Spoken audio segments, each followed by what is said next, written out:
L'opération remonte à dimanche dernier.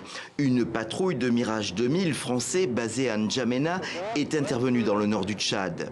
Avec des tirs, elle aurait dispersé une colonne de 40 pick-up rebelles progressant à l'intérieur du territoire.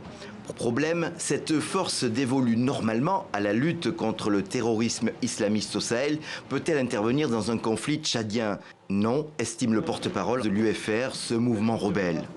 Le Tchad n'est pas en guerre avec un pays quelconque pour que la France entre en guerre.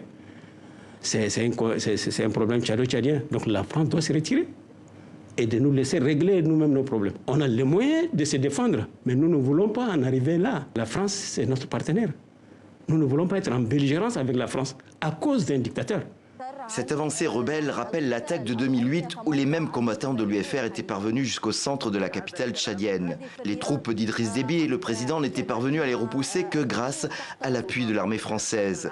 11 ans après, l'Union des forces de la résistance, emmenée par Timam Erdimi, le propre neveu du président, n'ont pas renoncé.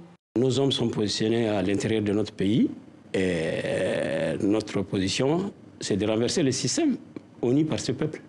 30 ans de gabegie et notre peuple en a marre.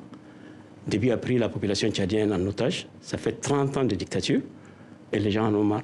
Sans bilan précis ni source indépendante, difficile aujourd'hui d'évaluer la situation. L'UFR affirme continuer sa progression.